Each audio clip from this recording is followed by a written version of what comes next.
दोस्तों, सभी को नमस्कार। फिर से आपका चैनल पे स्वागत है। पिछले वीडियो में हमने बात की थी लिपि के बारे में, जो हमने 2 पार्टों में लिपि को कंप्लीट कर दिया था, और कैसे देवनागरी लिपि की उत्पत्ति हुई और उसकी विशेषता, दोष जो भी है हमने पिछले वीडियो में बात की थी, कंप्लीट कर दिया था। आज हम बात करेंगे किसके बारे में? व्याकरण के बारे में। किसके बारे में बात करेंगे? व्याकरण के बारे में। सबसे पहले व्याकरण की भूमिका देखेंगे। व्याकरण शब्द है वो किस किस वर्ण से मिलकर या किन किन टुकड़ों से मिलकर बना है वो भी देखेंगे। और व्याकरण है क्या, व्याकरण क्यों जरूरी है वो भी देखेंगे। तो आज के वीडियो को हम स्टार्ट करते हैं।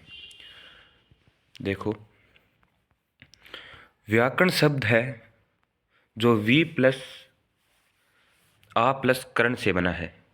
प्लस को हम धन भी बोल सकते हैं, वी धन आ धन करण। व्याकरण की सबसे पहले देखते हैं भूमिका। व्याकरण शब्द वी धन आ प्लस करण से के योग से बना है, जिसका शाब्दिक अर्थ है विशेष रूप से भाषा को शुद्ध करना। व्याकरण शब्द का एक ही अर्थ है, वो समझ लो आप, कि भाषा को शुद्ध करना है। हिंदी भाषा है या जो भी है, इंग्लिश, जो भी कौन सी भी भाषा है, व्याकरण व्याकरण का एक ही काम है कि सही रूप से भाषा का उच्चारण और लिखी जाए। आगे देखो, अर्थात जो भाषा को नियमों में आबद्ध यानी बांधना करता है उसे व्याकरण कहते हैं, अथवा शब्दानुसार व्याकरण कहलाता है। मतलब भाषा को एक नियम में बांधना क्या कहलाता है? व्याकरण कहलाता है। व्याकरण शब्द तथा ग्रंथों के नाम सदैव पुल्लिंग होते हैं, जबकि पुस्तक शब्द का प्रयोग स्त्रीलिंग में किया जाता है। व्याकरण शब्द व्याकरण बोलते हैं तो लगता है कि स्त्रीलिंग शब्द है, लेकिन व्याकरण शब्द है क्या? पुल्लिंग शब्द है। पुल्लिंग, स्त्रीलिंग। ग्रंथ के जो नाम होते हैं वो सदैव क्या होते हैं? पुल्लिंग में होते हैं, जबकि पुस्तक शब्द होता है वो क्या है? स्त्रीलिंग शब्द है। व्याकरण शब्द क्या है? पुल्लिंग शब्द है। और पुस्तक है, पुस्तक मतलब वो वाली पुस्तक देना, ये वाली पुस्तक देना मेरे को, ये क्या है? स्त्रीलिंग शब्द है। जैसे देखो, व्याकरण शब्द तथा ग्रंथों के नाम, व्याकरण खुद नाम है वो क्या है? पुल्लिंग है। व्याकरण शब्द तथा ग्रंथों के नाम सदैव, सदैव यानी हमेशा, पुल्लिंग होते हैं, जबकि पुस्तक शब्द, कौन सा शब्द? पुस्तक शब्द का प्रयोग स्त्रीलिंग में किया जाता है। ठीक है। आगे देखो, जैसे उदाहरण लेके हम समझ सकते हैं। कांता प्रसाद गुरु ने व्याकरण लिखा होगा, लिखी नहीं होगा। अगर ऐसे लिख दिया कांता प्रसाद गुरु ने व्याकरण लिखी, तो क्या है? गलत है। लेकिन इसी जगह क्या आ गया? लिखा। कांता प्रसाद गुरु ने व्याकरण लिखा, शुद्ध उच्चारण क्या होगा? लिखा होगा। ठीक है, ना कि लिखी। व्याकरण शब्द क्या है? हमने ऊपर पढ़ा था, व्याकरण शब्द क्या है? सदैव पुल्लिंग है। और ग्रंथों के नाम क्या है? पुल्लिंग में रहते हैं हमेशा। ग्रंथ चाहे कौन सा भी हो। और पुस्तक हमेशा कौन सा शब्द है? स्त्रीलिंग शब्द है। दूसरा उदाहरण देखो, वाल्मीकि ने रामायण लिखी। वाल्मीकि ने क्या लिखी? रामायण। रामायण क्या है? रामायण एक ग्रंथ है। क्या है? ग्रंथ। तो ग्रंथ का नाम हमने ऊपर पढ़ा था, किस में आता है? ग्रंथ का नाम किस में आता है? पुल्लिंग में आता है। किस में आता है? पुल्लिंग में। ठीक है। और रामायण लिखी होगा या लिखा होगा, वो आप अपने अनुसार देख लो। रामायण क्या है? रामायण एक ग्रंथ है, तो ग्रंथ किस में आएगा? पुल्लिंग में आएगा। तो क्या वाल्मीकि ने रामायण लिखा, ना कि लिखी। वाल्मीकि ने रामायण लिखा, ये क्या हो गया? शुद्ध उच्चारण हो गया। क्या हो गया? शुद्ध उच्चारण। आगे देखो, नोट नंबर 2 देखो, क्रिया के मूल रूप को धातु कहते हैं। किसके मूल रूप को? क्रिया के मूल रूप को धातु कहते हैं। अर्थात क्रिया के अंत में ना हटाकर धातु का निर्माण किया जाता है। जैसे खाना पीना, ना हटा दिया जाता है तो वो क्या है? धातु का निर्माण हो जाता है। धातु संस्कृत में होती है, जबकि हिंदी में क्रिया होती है। धातु तो किस किस भाषा में होती है? संस्कृत में। जबकि हिंदी में क्या होता है? क्रिया होती है। ठीक है, जैसे ना हटा दिया, चल, खा, चलना, खाना, पीना, करना, सोना, जाना।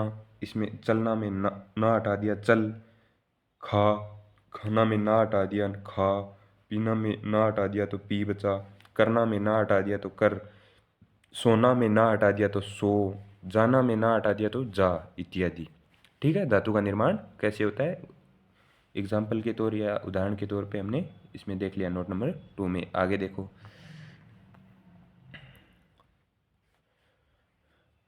व्याकरण कुल 3 भागों या 3 विचारों में विभक्त है। मतलब व्याकरण बहुत बड़ी है, मतलब उसको समझने के लिए या उसकी मतलब व्याख्या करने, जो भी हमको सीखने के लिए कितने भागों में बांटा है व्याकरण को? 3 भागों में बांटा है। कितने भागों में? 3 भागों में। सबसे पहला कौन सा भाग है? वर्ण विचार। कौन सा है? वर्ण विचार। दूसरा शब्द विचार। तीसरा वाक्य विचार। वर्ण विचार मतलब पर्टिकुलर एक वर्ण, जैसे क एक क्या है? वर्ण है। शब्द विचार मतलब शब्द बन गया हो, क या जो भी है दूसरा वर्ण मिला के, जैसे ये क्या है? क, और इसमें ब मिला दिया, दोनों अलग अलग है तो ये भी वर्ण है, ये भी वर्ण है, दोनों को साथ मिला दिया जाए तो क्या क्या बन जाएगा? कब। आप कब जा रहे हो? कब मतलब शब्द का निर्माण हो गया। समझ रहे हो ना बात? वर्ण मतलब एक, शब्द मतलब वर्णों के मेल को शब्द कहते हैं। ठीक है, और तीसरा क्या है? वाक्य। शब्दों को मिलाकर क्या बनता है? वाक्य। व्याकरण को कितने भागों में बांटा है? 3 भागों में बांटा है। कितने भागों में? 3 भागों के नाम कौन कौन से है? वर्ण विचार सबसे पहला, दूसरा शब्द विचार, तीसरा वाक्य विचार।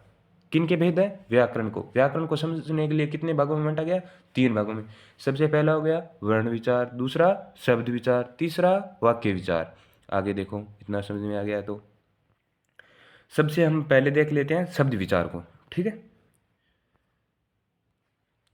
एक या एकाधिक वर्णों के सार्थक मेल को शब्द कहते हैं। वर्ण मतलब मैंने बताया था ना कि वर्णों के मेल को क्या कहते हैं? शब्द कहते हैं। इसमें क्या कह रहा है? एक या एक से अधिक वर्णों के सार्थक मेल को, किसके? सार्थक मेल को शब्द कहते हैं। अथवा दूसरे रूप में समझे तो 2 या 2 से अधिक वर्णों के सार्थक मेल को क्या कहते हैं? शब्द कहते हैं। 2 या 2 से अधिक मतलब एक वर्ण से अधिक हो गया ना तो शब्द बन गया, साथ जुड़कर लिखा गया तो वो क्या बन गया? शब्द। मतलब शब्द का अर्थ निकलना चाहिए। ऐसे क ख ख लिख दिया, क ख को मिला दिया क ख, इसका कोई अर्थ नहीं है। तो मतलब साथ में अर्थ भी निकलना चाहिए, तो क्या हो गया? सार्थक मेल को, सार्थक मतलब मिलना चाहिए, अर्थ निकलना चाहिए। सार्थक मेल को क्या कहते हैं? शब्द विचार कहते हैं। ठीक है, शब्द के 2 भेद होते हैं। शब्द को भी 2 भागों में बांटा गया है। किसको? शब्द विचार को। व्याकरण के 3 भेद थे। सबसे पहला वर्ण विचार, दूसरा शब्द विचार, वाक्य विचार। जिसमें से हम शब्द विचार सबसे पहले देख रहे हैं। वर्णों के सार्थक मेल को क्या कहते हैं? क्या कहते हैं? वर्णों के सार्थक मेल को शब्द कहते हैं। और शब्दों को कितने भागों में बांटा है? सार्थक शब्द और निरर्थक शब्द। 2 भागों में बांटा है, सार्थक शब्द और निरर्थक शब्द। जिसमें सबसे पहले हम देखेंगे सार्थक शब्द क्या होता है। देखिए सार्थक शब्द क्या होता है। सार्थक शब्द स धन अर्थ धन कैसे के योग से बना है। स प्लस अर्थ प्लस कै के योग से बना है, जिसका शाब्दिक अर्थ है अर्थ के साथ। मैंने समझाया था ना कि अर्थ भी निकलना चाहिए। शब्द तो बनता है कै ख ग, तीनों को मिला दिया क ख ग, कोई अर्थ निकल नहीं रहा है। सार्थक शब्द किसको कहते हैं? जिसका कोई शाब्दिक अर्थ निकलता हो, अर्थ के साथ प्रकट हो। समझ रहे हो ना बात? अर्थ के साथ क्या हो? प्रकट हो रहा हो। आगे देखो, अर्थात जिन शब्दों के अर्थ ग्रहण किए जाते हैं उन्हें क्या कहते हैं? शाब्दिक नहीं, जिनका साथ अर्थ ग्रहण किया जाता है उनको क्या कहते हैं? सार्थक शब्द कहते हैं। जैसे चाय, चाय का अर्थ है कि मतलब पर्टिकुलर चाय के लिए बोल रहा है। पानी, पानी मतलब पानी के लिए बोल रहा है। मतलब एक शब्द का अर्थ निकलना चाहिए, मतलब समझ में आना चाहिए अगले वाला क्या समझाना चाह रहा है या क्या चीज़ मांग रहा है हमसे या किस चीज़ के लिए बोल रहा है। शब्द का अर्थ निकलना चाहिए। चाय, पानी, सब्जी, रोटी, दूध, बच्चा, सामने, पता, पूछ इत्यादि। इन शब्दों में क्या है, अर्थ निकल रहा है। अगला 2 नंबर देखो, निरर्थक शब्द। निरर्थक शब्द मतलब इनके टुकड़े करके देखते हैं। निर धन अर्थ धन कै योग से बना है। जैसे निरर्थक शब्द निर प्लस अर्थ प्लस कै के योग से बनाया, जिसका शाब्दिक अर्थ है अर्थ से रहित, अर्थात मतलब जिसका कोई अर्थ ना निकलता हो। जिस शब्द का कोई अर्थ नहीं निकलता वो क्या होता है, निरर्थक शब्द होता है। जिसका शाब्दिक अर्थ से रहित, अर्थात जिन शब्दों से अर्थ ग्रहण नहीं किए जाते उन्हें निरर्थक शब्द कहते हैं। जिन शब्दों का अर्थ नहीं निकलता उन्हें क्या कहते हैं, निरर्थक शब्द कहते हैं। स्वतंत्र रूप से इन शब्दों का कोई अर्थ नहीं होता, अर्थात ये शब्द सार्थक शब्द होते हैं। जिन शब्दों का कोई अर्थ नहीं निकलता वो क्या होते हैं, निरर्थक शब्द होते हैं। ये शब्द सार्थक शब्द के साथ ही प्रयुक्त होते हैं। मतलब सार्थक शब्द के मतलब उपाधि, मतलब एक्स्ट्रा बोले जाते हैं, सार्थक शब्द के साथ प्रयोग किए जाते हैं। जैसे कह अगर कोई अर्थ नहीं निकलता, वैसे मतलब निकलता तो जैसे पानी, वानी, वानी का कोई अर्थ नहीं है, समझ रहे हो ना। चाय, वाय निरर्थक शब्द होता है, उनका किसके साथ प्रयोग किया जाता है, सार्थक शब्दों के साथ। लेकिन निरर्थक शब्द अकेले का प्रयोग करें तो किसी को वाय मतलब कोई समझ में नहीं आ रहा है, एक अकेले शब्द का कोई मतलब अर्थ नहीं निकल रहा है तो किसी को क्या ही समझ नहीं आएगा कि ये क्या बोल रहा है या किस चीज़ के लिए बोल रहा है, समझ रहे हो ना बात। जैसे उदाहरण के लिए देख लो, चाय वाय हो गया, पानी वानी हो गया, सब्जी वब्जी हो गया, रोटी वोटी हो गया, दूध वूध, बच्चा बच्चा, आमने सामने, अता पता, पूछताछ इत्यादि। ऐसे मतलब एक्स्ट्रा में शब्द जोड़ते हैं। जैसे हम एक उदाहरण लेके देखते हैं, घर पे देखते हैं, पूछते हैं घर पे किसी को कि सब्जी वब्जी बना ली क्या, वो पूछते तो हम सिर्फ किसका है, सब्जी का पूछते हैं हम कि सब्जी बना ली क्या। हम ऐसे भी बोल सकते हैं तो ये क्या है, वाक्य कंप्लीट है। लेकिन हम एक्स्ट्रा में बोलते हैं सब्जी वब्जी। वब्जी क्या है, एक निरर्थक शब्द है जिसका कोई अर्थ नहीं है, वो साथ में ऐसे ही यूज हो रहा है। सब्जी वब्जी, वब्जी क्या है, निरर्थक शब्द है। आगे नोट है एक, देखो नोट क्या है, एक या दो उदाहरणों के लिए आदि शब्द का प्रयोग किया जाता है, जबकि दो से अधिक उदाहरणों के लिए इत्यादि शब्द का प्रयोग किया जाता है। एक बहुत महत्वपूर्ण जानकारी है, देखो जैसे हम कोई शब्द लिखते हैं, कई बार हम लिख देते हैं 5-6 शब्द लिख देते हैं, फिर भी आदि लगा देते हैं, आदि लगा देते हैं, वो गलत हो जाता है। आदि शब्द है, एक शब्द लिख दिया या दो शब्द लिख दिए, या उदाहरण में दो शब्द लिख दिए तो आदि शब्द का प्रयोग होगा। लेकिन दो से अधिक उदाहरणों के लिए इत्यादि शब्द का प्रयोग किया जाता है। आई बात समझ में।